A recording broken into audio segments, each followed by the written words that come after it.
Good morning. आज मेरा topic है रेशियो और प्रोपोर्शन, अनुपात और समानुपात। रेशियो और प्रोपोर्शन। आज मैं आप लोगों को रेशियो के बारे में बताने जा रही हूँ, जिसे हिंदी में हम अनुपात भी कहते हैं। पहले हम यह जान लें कि रेशियो है क्या, अनुपात क्या है। जब हम दो या दो से अधिक चीज़ों के बारे में कंपैरिजन करते हैं, अर्थात दोनों के बीच तुलना करते हैं, तो हमें उन दोनों का रेशियो प्राप्त होता है, अनुपात प्राप्त होता है। जैसे दो वस्तु मेरे पास है, एक छोटा और एक बड़ा। अगर मैं छोटी चीज़ का कंपैरिजन और भी छोटी चीज़ से करेंगे तो वह छोटी चीज़ भी बड़ी हो जाएगी। वैसे ही अगर किसी चीज़ का तुलना उससे भी बड़ी चीज़ से करते हैं तो वह बड़ी चीज़ भी छोटी हो जाएगी। जैसे ये देखिए, ये छोटी थी और ये बड़ी थी, लेकिन जब इससे छोटी चीज़ से हम उससे भी छोटी चीज़ से भी कंपैरिजन करने लगे तो ये और भी छोटी हो गई और ये बड़ी हो गई। और ये बड़ी चीज़ जो है, जब इससे भी बड़ी चीज़ से हम कंपैरिजन करने लगे तो ये छोटी हो गई और ये बड़ी हो गई। कंपैरिजन सेम चीज़ों का होता है। कभी भी हम अलग अलग चीज़ों का कंपैरिजन नहीं कर सकते हैं। जैसे वेट का कंपैरिजन, वज़न का कंपैरिजन वज़न से ही करेंगे, वेट का वेट से ही करेंगे। लेंथ का कंपैरिजन लेंथ से ही करेंगे। हाइट का कंपैरिजन हाइट से ही करेंगे। कलर का कंपैरिजन कलर से ही करेंगे। ऐसा नहीं कि वेट का कंपैरिजन हम कलर से कर लें और लेंथ का कंपैरिजन हम वेट से कर लें। इसका मतलब साफ है कि हम सेम चीज़ों या सेम यूनिट से ही कंपैरिजन करेंगे। यह नहीं कि कलर का कंपैरिजन हाइट से हो जाए और हाइट का लेंथ से हो जाए। एक बात और ध्यान रखनी है कि कंपैरिजन करने के लिए दो या दो से अधिक चीज़ों का होना आवश्यक है। जैसे मेरे पास 5 रुपीज़ है और आपके पास 10 रुपया है। 5:10। इसको हम कह सकते हैं कि हमसे दुगना आपके पास है या आपसे आधा मेरे पास है। इसको इस तरह भी बोल सकते हैं। 5 से 10 को डिवाइड करने पर हमें 1:2 प्राप्त होता है। रेशियो अंक का सबसे छोटा रूप होता है। अब मुझे उम्मीद है कि आप लोग रेशियो समझ चुके होंगे। अब हम आगे बढ़ते हैं। प्रोपोर्शन क्या है, अर्थात समानुपात क्या है। जब हम दो यूनिट का कंपैरिजन करते हैं तो हमें रेशियो प्राप्त होता है। एक बार फिर से, जब हम दो यूनिट का कंपैरिजन करते हैं तो हमें रेशियो प्राप्त होता है। और जब रेशियो का रेशियो से कंपैरिजन करते हैं तब वो प्रोपोर्शन होता है, यानी कि समानुपात होता है। अर्थात दो यूनिट का कंपैरिजन रेशियो और दो रेशियो का कंपैरिजन प्रोपोर्शन होता है। जैसे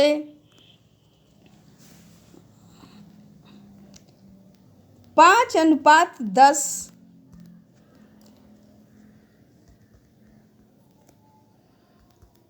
प्रोपोर्शन 15:30। तो ये दोनों का अब 5 से 10 को डिवाइड करते हैं तो 1:2 प्राप्त होता है। और समानुपात 1:2 15 से 30 को भी डिवाइड करते हैं तो 1 अनुपात, यानी दोनों हमको बराबर में प्राप्त हो गए। जब दोनों को डिवाइड करेंगे तो 1:2 ही आएगा, 1:2 ही आएगा। अब आइए एक सवाल की ओर बढ़ते हैं। पहला क्वेश्चन है मेरा, AB बराबर 6:7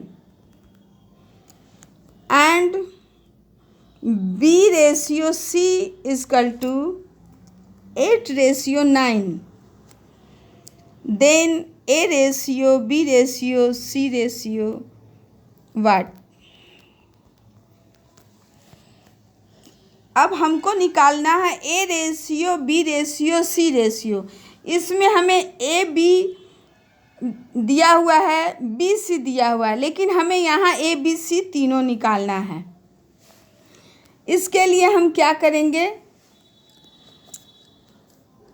सबसे पहले A/B और C लिखेंगे। A/B और C लिखेंगे। और AB 6:7 है तो 7 लिख लेंगे। और फिर BC बराबर हमको 8:9 है तो 8:9 लिखेंगे।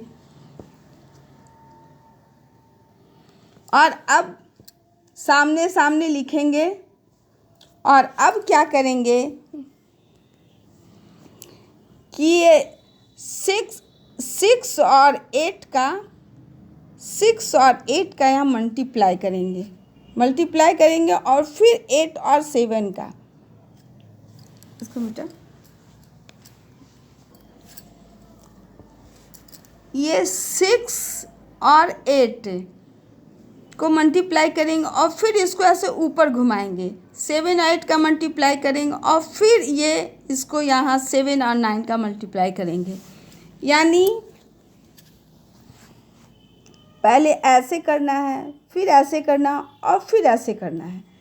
तो 6×8 = 48, 7×8 = 56 और 7×9 = 63 हमारा आंसर आ गया।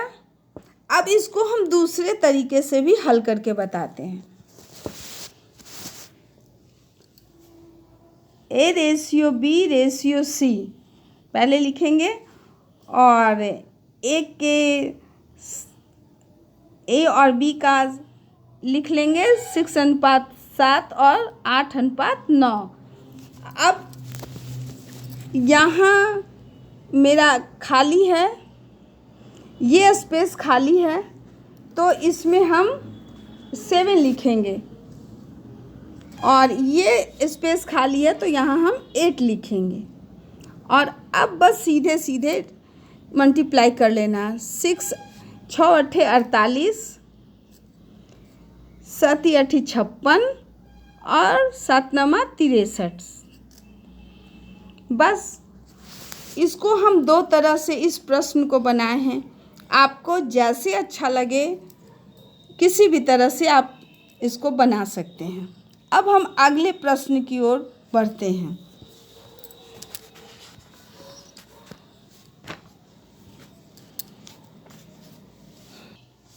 अब हमारा दूसरा प्रश्न है, वह भिन्न बताएं जिसका 1/27 के साथ अनुपात 3/11 और 5/9 के अनुपात के बराबर है।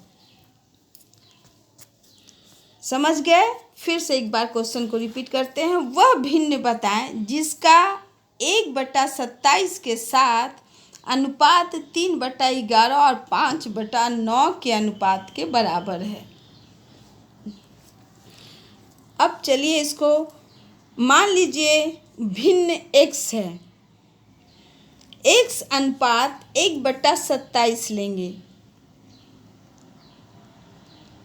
x अनुपात 1/27 इक्वल टू 3/11 अनुपात 5/9। इसको हम ऐसे भी लिख सकते हैं, x बटा 1/27 इक्वल टू 3/11 बटा 5/9। अब हमको कुछ नहीं करना है, बाहर बाहर का मल्टीप्लाई कर देंगे और अंदर बाहर बाहर का मल्टीप्लाई कर लेंगे और अंदर अंदर का मल्टीप्लाई कर लेंगे। तो कितना आ गया?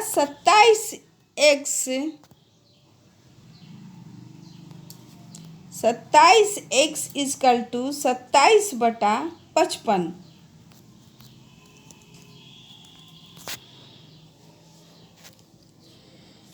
9 तिया 27 और 11 पचे 55।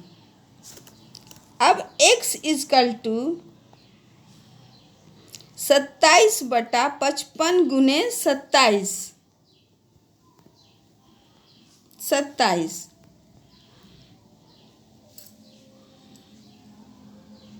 x बराबर 27 कट जाएगा और x बराबर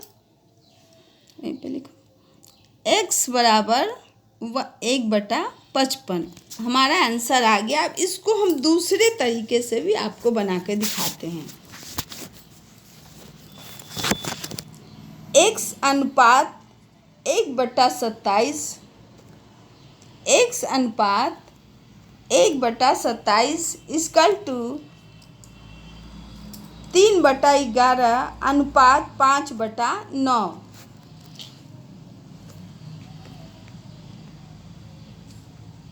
x अनुपात 1/27 इजकल टू 3/11 अनुपात 5/9। अब हमें इसमें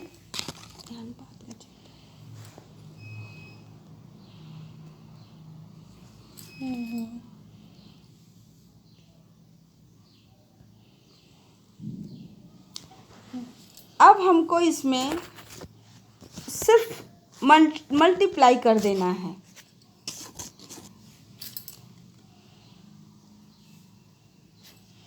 तो यहाँ हो जाएगा 27x इजकल टू 27/55।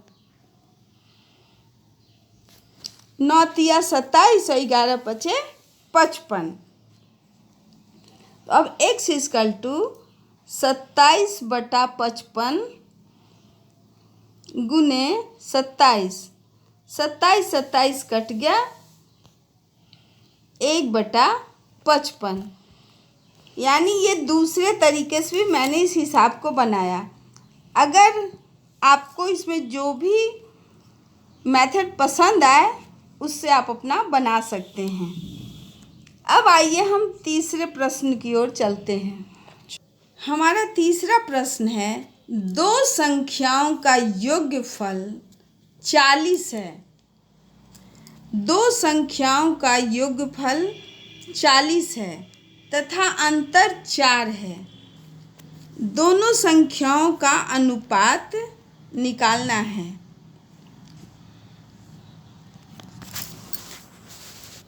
हमें दो संख्या लेना है तो हम x और y दो संख्या लेते हैं। x प्लस करें कॉमा, x और y दो संख्या लिए तो x plus y equal to 40। x plus y equal to 40। x minus y equal to 40। 4।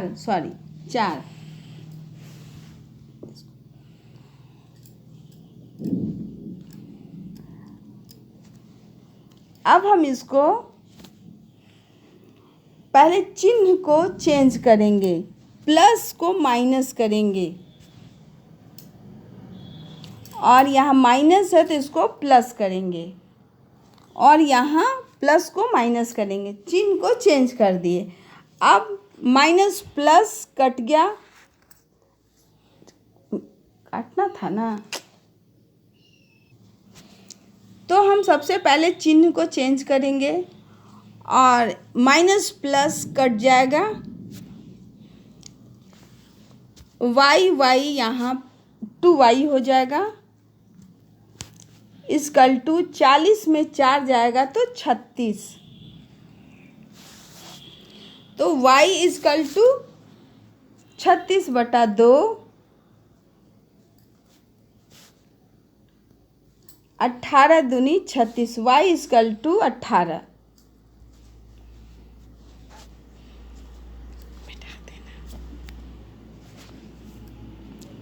अब हमारा y का मान निकल गया। अब हमको x का मान निकालना है। तो कर लो फिर। x ऑन कर दी हम्म, कैमरा में। x plus y equal to 40। तो x प्लस वाई का मान 18 equal to 40। x equal to 40 minus 18।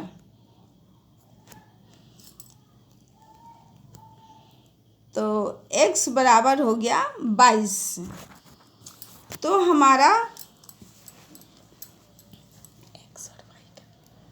x अनुपात y निकालना है। x अनुपात y तो 22 अनुपात 18 2 से डिवाइड करेंगे तो 11 अनुपात 9, क्योंकि अनुपात में सबसे छोटा रूप को ही लिखना होता है। इसको हम दूसरे तरीके से भी बताते हैं। इसमें एक बार प्लस करना है और एक बार माइनस करना है। 40 प्लस 4 अनुपात 40 माइनस 4 तो 44 अनुपात 36। 11 अनुपात 9। ये दोनों तरीके मैंने आपको बता दिए। आपको जो भी अच्छा लगे उस तरीके से आप मैथ को सॉल्व कर सकते हैं। अगर मेरा ये वीडियो आपको अच्छा लगा हो तो लाइक ज़रूर कीजिए, कमेंट कीजिए और सब्सक्राइब भी कीजिए। धन्यवाद।